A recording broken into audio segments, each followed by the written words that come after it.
Certaines personnes dépensent comme si demain n'existait pas. D'autres accumulent chaque centime comme si l'apocalypse était imminente. Mais si je vous disais que votre rapport à l'argent a été écrit bien avant que vous ne touchiez votre premier salaire, pas par vos parents, pas par la société, mais par votre archétype intérieur, une partie cachée de votre psyché qui guide discrètement chacune de vos décisions financières. Ce n'est pas une simple question d'application de budget ou de mentalité financière. Il s'agit de vous. Pourquoi sabotez-vous vos économies?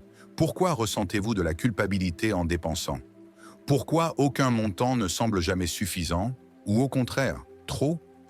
Il y a un schéma plus profond, ancré dans la psychologie, et une fois que vous le verrez, vous ne pourrez plus l'ignorer. Restez avec moi jusqu'à la fin, car vous aurez découvert votre archétype financier personnel, et cela pourrait changer à jamais votre relation avec l'abondance. Alors, qu'est-ce qu'un archétype financier? Carl Jung, le psychanalyste suisse qui nous a donné des concepts comme le moi obscur, la synchronicité et l'inconscient collectif, croyait que nous fonctionnons tous à travers des schémas ou archétypes. Des énergies universelles présentes dans l'inconscient collectif qui se manifestent dans chaque culture, chaque mythe et dans chaque décision financière que vous prenez. Vous pensez peut-être que vos habitudes financières viennent de votre éducation, de votre travail ou de votre compte en banque. Mais Jung dirait que c'est bien plus profond. Ce n'est pas seulement ce que vous faites avec l'argent, mais qui vous êtes avec l'argent. Car à la racine de chaque dépensier compulsif, épargnant anxieux ou donneur généreux se trouve une identité psychologique qui cherche à être reconnue. Nous portons tous une sorte de scénario intérieur concernant l'argent. Et pour la plupart d'entre nous, ce scénario est inconscient. Vous pourriez vous retrouver à toujours sous-évaluer votre valeur ou à paniquer à chaque consultation de votre application bancaire. Peut-être que l'argent représente pour vous le pouvoir, le danger ou la liberté. Ce ne sont pas de simples sentiments. Ce sont des histoires internes, des croyances profondes façonnées par vos archétypes intérieurs, votre plan symbolique de ce que la vie devrait être, même si cela sabote vos objectifs réels. Mais voici ce que personne ne vous dit. Si vous n'identifiez pas l'archétype qui guide votre vie financière, il continuera à prendre des décisions pour vous en secret, en silence, en pilote automatique. Et voici ce qui est fascinant. Deux personnes avec le même revenu peuvent ressentir des niveaux de paix totalement différents face à l'argent. Parce que ce n'est pas une question d'argent, c'est une question de sens que nous lui donnons. Et ce sens est dicté par votre archétype. Certains vivent selon l'archétype de l'innocent, faisant confiance à l'univers, évitant les conflits, ignorant souvent les problèmes financiers jusqu'à ce qu'ils s'accumulent. D'autres incarnent le guerrier, travaillant dur, gagnant, avançant. Pour eux, le succès est une question de survie. Le repos est dangereux. Puis il y a le magicien qui transforme le chaos financier en opportunité, mais qui parfois fuit dans un contournement spirituel face aux problèmes d'argent concrets. Il y en a d'autres, le martyr, le créateur, le dirigeant. Chacun a sa lumière et son ombre. Et nous portons tous un mélange de ces archétypes. Mais généralement, l'un d'eux prend les commandes. Alors, lequel êtes-vous? Et surtout, comment façonne-t-il discrètement vos choix, votre estime de vous, votre avenir? C'est ce que nous allons explorer. Je vais vous guider pour reconnaître votre archétype financier dominant avec des exemples concrets, des signes à repérer et comment chacun affecte non seulement votre compte en banque, mais aussi votre bien-être émotionnel et spirituel. Et si vous restez jusqu'à la fin, je vous révélerai comment transformer l'ombre de votre archétype en sagesse pour commencer à faire des choix éclairés plutôt que réactifs. Si vous vous êtes déjà dit « je dois juste mieux gérer mon budget » ou « le mois prochain, je serai plus discipliné », sans y parvenir, ne vous blâmez pas. Ce n'est pas un échec de caractère, c'est le signe que votre archétype dirige le spectacle. La volonté est un outil de surface. Les archétypes sont le code profond en dessous. Et tant que vous ne comprenez pas qui dépense, épargne ou se sabote dans votre psyché, vous ne faites que mettre un pansement sur une plaie qui nécessite une chirurgie. Arrêtons de traiter les symptômes et décodons le schéma. Ces archétypes ne sont pas de simples types de personnalité. Ce sont des identités profondément enracinées, des symboles d'énergie et de sens stockés dans votre psyché. Selon Jung, les archétypes ne sont pas choisis. Ils sont hérités comme un ADN psychique. Et en matière d'argent, chaque archétype porte sa propre logique émotionnelle, sa propre idée de ce que l'argent signifie. Certains croient qu'ils représentent le pouvoir, d'autres l'amour, certains le danger, d'autres un chemin vers la liberté. Découvrons-les tous et voyons lequel vous semble un peu trop familier. Narper Hume, l'innocent. Il cherche la paix. L'argent est effrayant, écrasant, mieux laissé à d'autres. Il rêve d'un monde où les finances s'arrangent toutes seules. Son ombre, l'évitement, la naïveté, une confiance aveugle. Sa lumière, la simplicité, la foi, la présence. 2. Le guerrier. C'est le battant. Il croit que la richesse se gagne par le travail acharné et des décisions intelligentes. Toujours en train de planifier, d'agir. Son ombre, le surmenage, l'épuisement, la peur de la vulnérabilité. Sa lumière, la discipline, l'action, le leadership. 3. Le martyr. Il se sacrifie. Il donne son argent aux autres, souvent à ses propres dépens. S'il n'aide pas, il se sent inutile. Son ombre, la négligence de soi, la culpabilité, le ressentiment. Sa lumière, la compassion, la générosité, le service sincère. Shaman le magicien. Il voit l'argent comme une énergie. Il manifeste, croit en l'alignement, l'intuition, le timing spirituel.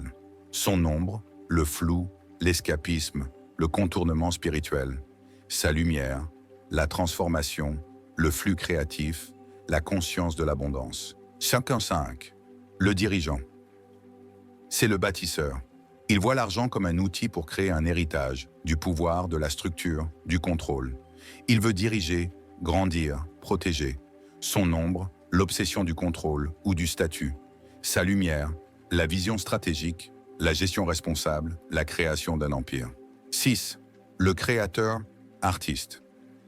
Il valorise l'expression avant tout. L'argent peut sembler une entrave ou une menace à son authenticité.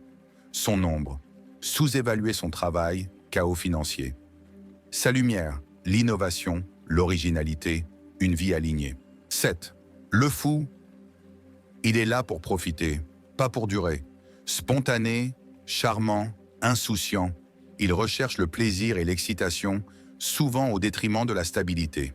Son ombre, l'impulsivité, l'irresponsabilité. Sa lumière, la joie, la présence, l'audace face au risque. 8. Le tyran. Il accumule. Il craint la pénurie et utilise l'argent pour dominer ou se protéger. Cela vient souvent d'un traumatisme ou d'une trahison. Son ombre, l'avidité, le contrôle, la paranoïa. Sa lumière, la débrouillardise, les limites saines, la maîtrise de la sécurité matérielle. 9. La victime. Elle croit que l'argent ne fonctionne jamais pour elle. La vie semble injuste et elle se sent souvent à la merci du pouvoir des autres. Son ombre, le blâme, l'impuissance, la stagnation financière. Sa lumière, la profondeur émotionnelle, l'empathie, le potentiel pour reprendre son pouvoir. 10. Le sage. Il recherche la clarté et le sens. Il se détache du drame de l'argent et le voit comme neutre. Il aime les systèmes, l'éthique, l'éducation. Son ombre, l'analyse excessive, le détachement émotionnel, la résistance à l'abondance. Sa lumière, la sagesse, le discernement, la paix. 11. Le rebelle. Il rejette les normes financières. Il défie le capitalisme, détruit les systèmes, crée ses propres règles. Son ombre, le chaos, l'instabilité, le rejet du succès. Sa lumière, l'innovation, la disruption, l'authenticité. 12. Le soignant. Il trouve sa valeur dans le soin des autres. Comme le martyr, il donne, mais souvent par soutien, pas par sacrifice. Son ombre, donner trop, l'épuisement, le manque de limites. Sa lumière, le soutien, la bienveillance, la générosité sacrée. Nous portons tous des aspects de plusieurs archétypes. Vous pourriez être un créateur avec la fougue d'un rebelle ou un dirigeant qui passe parfois en mode tyran sous stress. Mais généralement, l'un domine, surtout quand vous êtes anxieux, sous pression ou face à une décision financière importante. Votre archétype dominant n'est pas votre destin. C'est votre point de départ. Une carte, pas une cage. Et cette carte ne montre pas seulement où vous êtes. Elle révèle où réside votre pouvoir, vos plus grands défis, mais aussi vos plus grandes percées. Car chaque archétype a une ombre qui bloque l'abondance et une lumière qui la libère. Maintenant, je vais vous montrer comment transformer l'ombre de votre archétype en force, pour que la partie de vous qui vous freinait devienne celle qui vous libère. Dites-moi dans les commentaires, un archétype vous a-t-il frappé en plein cœur? C'est souvent celui-là. Voici la vérité difficile. La prise de conscience seule ne change pas le comportement. Connaître votre archétype ne suffit pas. Vous pourriez repérer vos schémas, nommer vos ombres, même rire de leur justesse, mais continuer à maxer votre carte de crédit, sous-facturer vos services ou éviter votre compte bancaire pendant des semaines. Pourquoi? Parce que le travail sur l'ombre ne consiste pas seulement à savoir ce qui est brisé. Il s'agit de faire de la place pour intégrer ce qui a été rejeté. Il s'agit de réécrire votre scénario intérieur avec compassion, pas par peur ou par force, mais par compréhension. En psychologie jungienne, l'ombre est la partie de nous que nous renions, non parce qu'elle est mauvaise, mais parce qu'elle n'a jamais été accueillie. Quand votre martyr intérieur donne tout, l'ombre n'est pas le don. C'est le ressentiment en dessous, la partie qui veut secrètement être vue et soutenue. Quand le tyran accumule par peur, l'ombre est l'enfant intérieur qui s'est senti impuissant, jurant de ne plus jamais dépendre de personne. L'ombre ne cherche pas à ruiner votre vie. Elle protège une blessure non guérie. Et l'argent n'est qu'un miroir. Voici à quoi ressemble cette transformation. L'innocent apprend à gérer l'argent doucement, au lieu de l'éviter. Il crée des routines apaisantes qui soutiennent sa confiance sans déni. Le guerrier remplace l'addiction au travail par de l'intention. Il réalise qu'il n'a pas besoin de se battre pour être digne. Il l'est déjà. L'action devient sacrée, pas frénétique. Le magicien ancre sa vision spirituelle dans des actions concrètes. Il fixe des objectifs financiers alignés sans perdre son sens du flux. Vous comprenez l'idée? Le but n'est pas de se débarrasser de votre archétype, mais de le faire évoluer. Chaque ombre est un enseignant déguisé. Et voici la vraie magie. Quand vous cessez de lutter contre votre archétype et commencez à travailler avec lui, la vie change. Vos décisions deviennent plus légères. Vous arrêtez de réagir et commencez à choisir. Allons plus loin. Comment ces archétypes façonnent votre estime de vous, vos relations et même votre chemin spirituel? Car l'argent n'est jamais seulement une question d'argent. Il s'agit de la manière dont vous vous percevez. L'argent n'est pas qu'une monnaie, c'est un miroir. Et ce qu'il reflète, c'est votre estime de vous. Derrière chaque archétype, qu'il s'agisse du martyr qui donne tout ou du dirigeant qui bâtit des empires, il y a une question silencieuse. Suis-je assez? Pas assez pour gagner, pas assez pour recevoir, pas assez pour me reposer, pas assez pour être vu. C'est la racine. Et tant que cette blessure n'est pas reconnue, votre relation avec l'argent restera instable, peu importe le montant sur votre compte. La plupart d'entre nous ont été conditionnés à lier leur valeur à ce qu'ils font ou produisent. Nous avons été félicités pour nos réussites, aimés pour nos performances, ou punis quand nous demandions plus que ce que nous pensions mériter. Ainsi, avec le temps, vos habitudes financières sont devenues une stratégie d'adaptation, une traduction de votre identité profonde. C'est pourquoi l'argent et le soi sont inséparables. Pour le créateur-artiste, facturer sa vraie valeur peut sembler arrogant. Pour la victime, demander l'abondance peut ressembler à une trahison. Pour le guerrier, se reposer peut sembler une faiblesse. Et pour l'innocent, faire face à une facture peut déclencher de la honte. Ces schémas ne sont pas mauvais. Ce sont des adaptations brillantes à des douleurs passées, mais ce ne sont pas votre vérité. Guérir votre histoire financière ne consiste pas à maîtriser votre budget ou à lire tous les livres sur la finance. C'est au niveau de la surface. La vraie guérison commence quand vous décidez de séparer votre valeur de votre richesse. Quand vous dites « Je mérite l'amour même si j'ai des dettes. Je peux recevoir même si je n'ai pas travaillé pour. Je peux me reposer sans culpabilité. Je peux être puissant sans contrôler les autres. » Ce sont des déclarations radicales, car elles menacent les systèmes intériorisés que nous avons hérités. Mais elles ouvrent aussi la voie à quelque chose de nouveau. La paix. Pas seulement une paix financière, mais une paix émotionnelle et spirituelle. L'argent révèle vos croyances, vos mécanismes d'adaptation, votre courage et votre readiness à grandir. Chaque archétype que vous avez rencontré n'est pas une étiquette.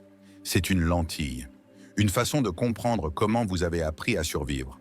Et maintenant, comment vous apprenez à évoluer? Vous n'êtes pas brisé. Vos habitudes avaient un sens jusqu'à ce qu'elles n'en aient plus. Et maintenant, il est temps d'écrire une nouvelle histoire. Une histoire où l'argent n'est ni l'ennemi, ni un dieu, ni un test. C'est juste une énergie, un outil neutre. qui répond à la profondeur de votre confiance en votre propre valeur. Si ce contenu vous a touché, partagez-le avec quelqu'un que vous aimez. Ouvrons une conversation qui va plus loin que les chiffres. Et si vous êtes sur ce chemin de conscience, d'expansion et de réécriture des schémas inconscients qui façonnent votre vie, abonnez-vous à Fractal Wisdom. Ce n'est pas la fin. C'est le début d'une nouvelle histoire financière où vous décidez qui mène la danse et ça change tout.